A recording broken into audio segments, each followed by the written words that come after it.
안녕하세요. 결혼한 지 올해로 22년 차 딸 하나를 키우고 있는 50대 여성입니다. 이 나이에 어디 가서 제 얘기를 하기도 마땅치 않고 그렇다고 아무 일도 없었던 것 마냥 지나가자니 우라통이 치밀어서 익명의 힘을 빌려서라도 하소연 좀 하려고 찾아왔습니다. 제가 원래 제 얘기를 하는 편이 아니다 보니 말하다 보면 좀 두서가 없을 수도 있는데 그래도 양해해 주시면 감사하겠어요. 남편하고는 저는 원래 같은 회사를 다녔어요. 다만 남편은 저보다 입사도 먼저 했고 팀도 다르다 보니 처음엔 서로 얼굴만 알았지 딱히 가까워질 계기가 없었네요. 하지만 몇 년 후 남편이 저희 팀으로 오면서 어쩌다 보니 제가 남편을 서포트하는 일이 많아졌고 그렇게 친해졌어요. 다만 남편은 워낙 이전 팀에서도 그렇고 인물도 좋고 매너도 좋아서 인기가 많았거든요. 그에 반해 저는 눈에 띄는 사람이 아니기도 했고 원래 제가 이성 쪽은 좀 둔한 편이기도 해서 남편에겐 별 관심이 없었는데 하지만 어째서인지 하루는 남편이 저에게 정식으로 교제를 해보고 싶다며 연락을 해왔고 막상 그런 고백을 받으니 그 기분이 묘하면서도 싫지는 않더라고요. 그래서 한번 만나보자 한 게 이렇게 부부의 영까지 맺게 될 줄은 몰랐죠. 그때는 딩크라는 말도 잘 몰랐는데 어쨌든 남편이나 저나 아이 생각이 없었어요. 그래서 결혼하고 한 3, 4년 동안은 계속 신혼부부처럼 알콩달콩 서로만 바라보고 살았죠. 덕분에 양가 부모님들은 마음고생을 많이 하셨어요. 시댁에서는 혹시 저한테 문제가 있는 건 아니냐 의심도 하시고 그리고 그 무렵엔 솔직히 저도 아이 생각이 없으면서도 딱히 피임을 하는 건 아닌데 왜 안 생길까 하는 걱정이 들긴 하대요. 그래서 남편하고 병원이라도 가봐야 하나 어째야 하나 하루가 다르게 고민이 깊어져만 갔는데 그해 제가 임신을 했어요. 처음 제 임신 소식을 알렸을 때 양가에서 얼마나 좋아하셨는지 모릅니다. 다만 양가의 반응이 조금 다르긴 했어요. 친정부모님은 손녀 손자 상관없으니 제 몸 하나 잘 챙기라 하셨던 반면 시부모님은 무조건 아들을 낳아야 한다고 몇 번이나 강조를 하셨습니다. 사실 시부모님이 워낙 옛날 사고방식이 강하신 분들이라 특히나 손자를 원하실 거란 건 어느 정도 예상은 하고 있었어요. 하지만 그렇게 임신 소식을 알리는 며느리 면전에다 대고 아들을 낳아야 한다고 대놓고 말씀을 하실 줄은 몰랐죠. 그래서 무척이나 당황스러웠던 기억이 지금도 생생하네요. 그리고 임신 7개월 차에 다니던 산부인과에서 저는 제 뱃속에 아이가 딸이라는 소식을 듣게 되었습니다. 그 소식을 들었을 땐 솔직히 아무 생각이 없었어요. 뭐라고 설명을 해야 적절할까요? 아마 아들이란 소식을 들었다고 해도 똑같았을 거예요. 그저 뱃속에 아이가 건강히 자라고 있다는 사실에 기뻤으니까요. 비록 얼마간의 흥분이 가라앉고 나서야 그저 손자 타령을 하시던 아버님 생각이 나긴 했지만 그래도 뭐 어쩔 수 없다고 생각했죠. 그런데 손녀라는 소식을 전해 들은 아버님의 반응은 상상 이상으로 차가웠습니다. 남편이 손녀를 보게 되실 거라며 아버님께 소식을 전하곤 형님 애들처럼 우리 딸 이름도 직접 지어주실 거냐 물었더니 무슨 기집애 이름을 지어달란 소리를 하냐며 화를 내셨거든요.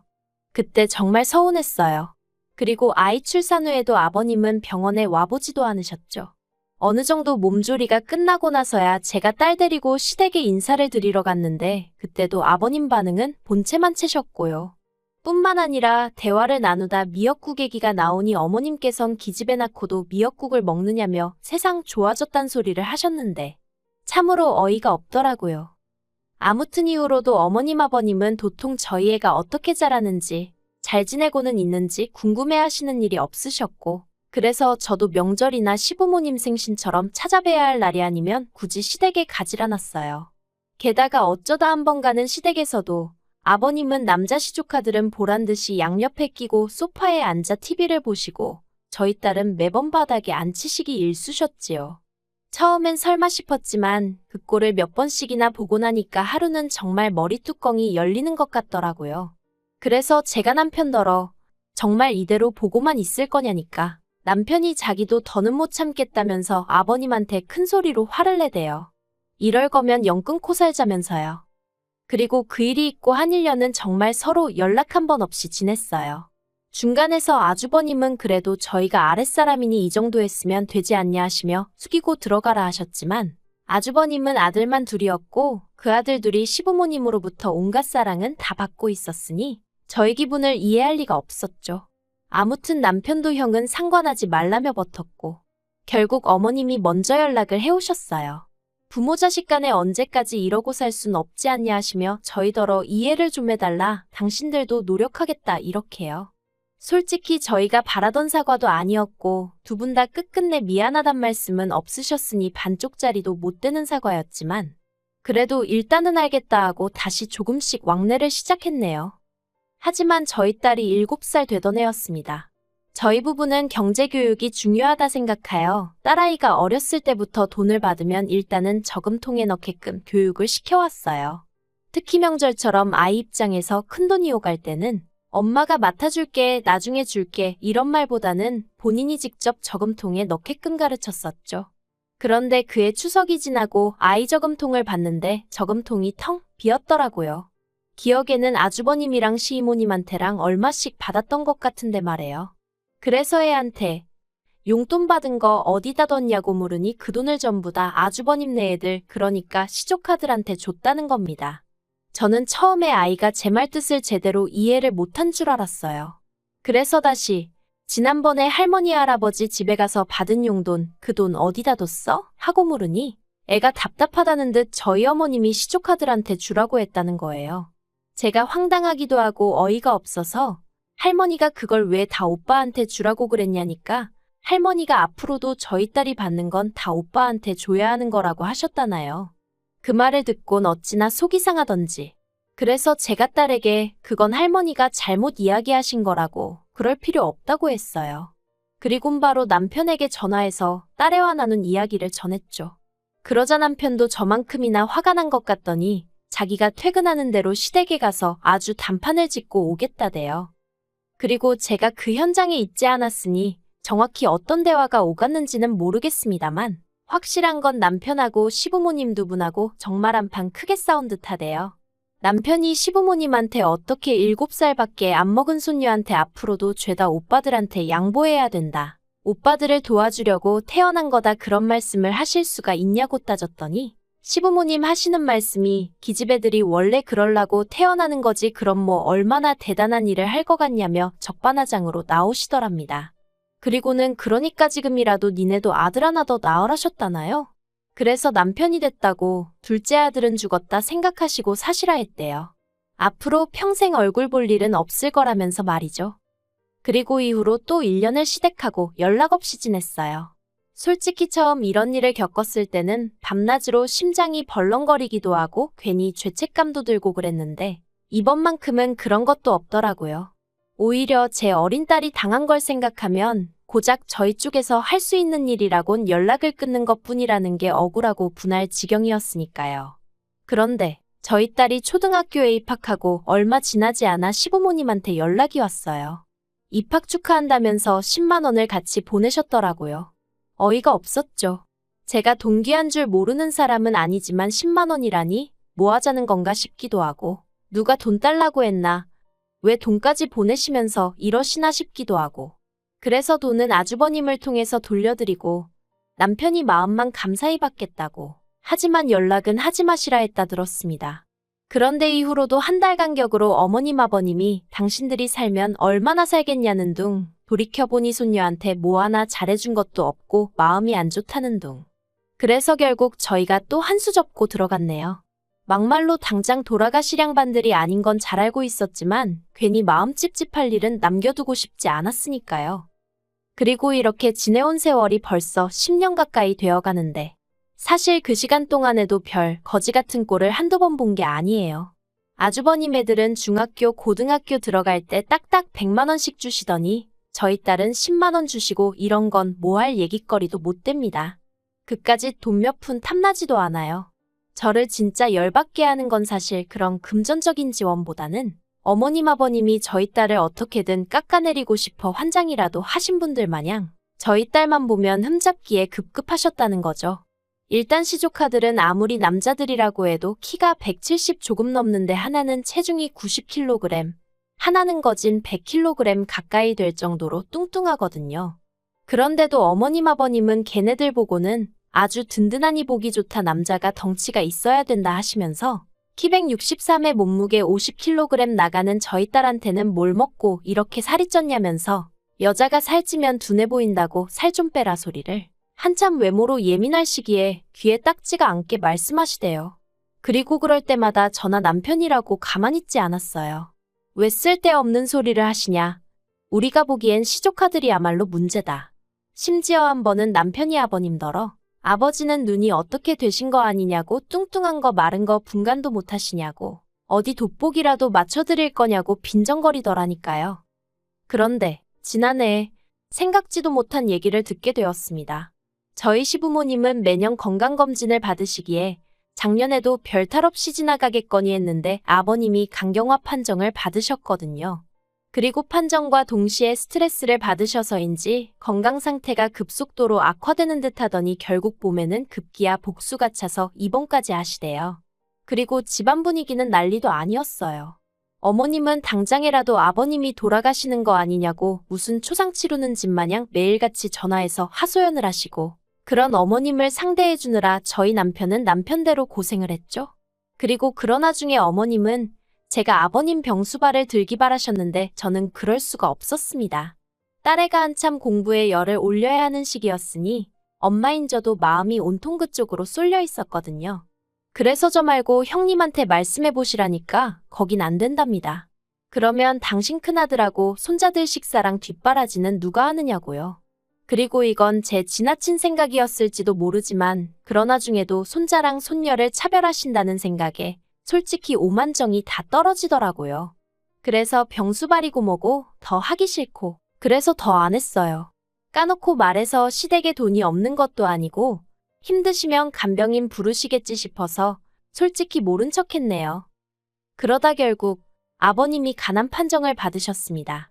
병원에서는 하루라도 빨리 간을 이식받는 게 제일 좋다고는 했지만 솔직히 간을 이식받는다는 게 쉬운 일은 아니잖아요. 흔한 일도 아니고요. 아무튼 그래도 아들이 둘이나 있고 아버님 형제분들도 계시니 전 별 걱정은 안 했습니다. 아니, 걱정은 되었지만 그렇다고 제가 달리할 수 있는 일이 있던 것도 아니니 별다른 의견을 내지 않았다고 해야 할까요? 그런데 그 이야기가 있고 며칠 뒤 어머님한테 연락이 왔는데 시간 날 때 저희 딸을 데리고 가서 조직검사를 받아보라대요. 좀 황당하기도 하고 제가 설마 싶어 어머님께 아주버님네도 전부 다 검사를 받았냐 물었습니다. 그랬더니 어머님이 그게 너랑 무슨 상관이냐 하면서도 당신이 지금 아쉬운 상황이라 그러신 건지 이네 거기도 다 받았으니 저희도 잔말 말고 가서 받으랍니다. 그리고 알고 보니 이미 저희 남편도 가서 받고 왔더라고요. 그러니 솔직히 너는 선택지가 없었죠. 그래서 정말 내키진 않았지만 딸하고 같이 조직검사를 받았어요. 그런데 결과가 나오고 나서 보니까 아주버님하고 남편은 아버님하고 혈액형이 달라서 안 된다지. 시조카들은 비만 때문인지 간염에 당뇨가 있어서 기증을 할 수가 없다지. 그런데 저하고 제 딸하고 둘은 적합 판정이 나왔습니다. 어이가 없었어요. 왜 하필 우리 둘이 적합 판정이 나온 건지. 이 소식을 전하는 병원에서는 가족 내에서 둘이나 나오기가 쉽지 않다며 잘 됐다고 축하하는 눈치던데 이게 도대체 뭐가 잘 됐다는 건지 정말 짜증이 나더라고요. 저요 솔직히 제 간을 아버님께요 절대 드리고 싶은 생각 없었고요. 게다가 저희 딸이요 말할 필요도 없죠. 제 딸 몸에 칼을 뗀다니 그것도 아버님을 위해서요? 가당치도 않은 소리였죠. 그런데 어쨌든 이 이야기가 아버님은 물론이고 어머님과 아주버님 귀에까지 들어갔습니다. 아버님한테 전화가 걸려왔는데 좋아서 어쩔 줄을 몰라 하시더라고요. 그러면서 하시는 말씀이 당신은 복도 많다면서 주변에서 얼마나 부러워하는지 모른다나요. 그리고 그런 아버님의 말씀에 저는 한마디도 대꾸하지 않았어요. 아버님에겐 정말 좋은 감정이 하나도 없긴 했지만 그래도 제 남편의 아버지시니 제 것도 저희 딸 것도 드릴 생각 없어요. 그 소리를 차마 못하겠더라고요. 그런데 그때 아버님이 먼저 하시는 말씀이 제 거 말고 저희 딸 거로 달랍니다. 그래도 젊은 애 걸 받아야 더 오래 갈 거 아니냐면서 그리고 젊은 애들은 회복도 빠르니 그게 좋을 것 같다나요? 기도 안 차서 말도 안 되는 소리 하지 마시라 했어요. 저도 그렇고 저희 딸도 그렇고 가는 못 드린다고요. 그리고 이 일로 온 집안이 말 그대로 쑥대밭이 되었습니다. 아주버님은 아버님이 저러다 돌아가시면 제가 죽인 거나 마찬가지라며 가만히 있지 않겠다 했고 어머님은 저는 그렇다 쳐도 저희 딸은 엄연히 최씨 집안 핏줄이니 제가 이래라 저래라 할 권리가 없다나요. 그래서 저희 딸에게 할아버지에게 간드리고 싶냐고 제가 대놓고 물어봤어요. 그리고 애들이 어리다고 해서 속이 없는 게 아니잖아요. 한다는 말이 만약 외할아버지가 달라고 하셨으면 그동안 자기를 너무 예뻐해 주셨고 잘해 주셔서 드렸을 것 같은데 친할아버지는 아니랍니다. 싫대요. 맨날 오빠들하고 자기 비교하고 무시하고 칭찬은 한 번도 안 해주고 못생겼다 멍청하다 나쁜 말만 하셨는데 자기가 왜 자기 간을 들여야 되냐며 싫다고 딱 잘라 말하던걸요. 그래서 이 얘기를 남편을 통해 시댁에 전했습니다. 기증자를 더 알아보시든 어쩌시든 서두르시라고 저희한테 기대하지 마시라는 말과 함께요. 그러자 어머님이 기어이 이튿날 저희 집으로 쫓아오셨더군요. 남편하고 저는 한 번은 겪었어야 하는 일이라 생각했기에 오히려 덤덤했어요. 그리고 다행히 그날 저희 딸을 제가 친정에 보냈었거든요.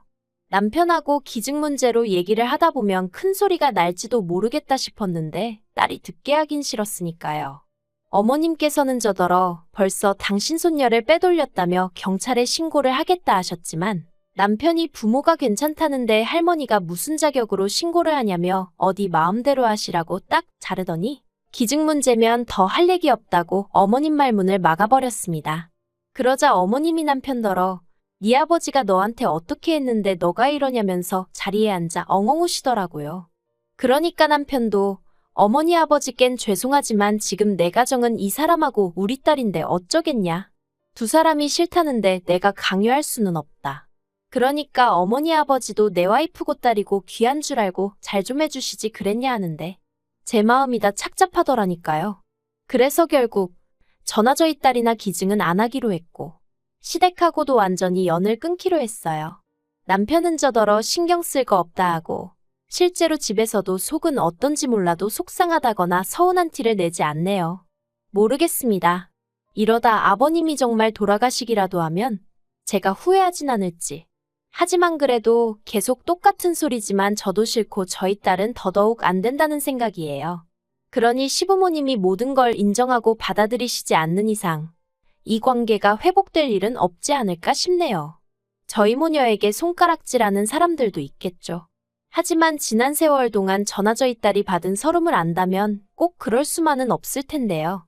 아무튼 마지막으로 아버님께도 좋은 소식이 있길 바라며 더는 시댁에 대해선 생각하지 않으렵니다.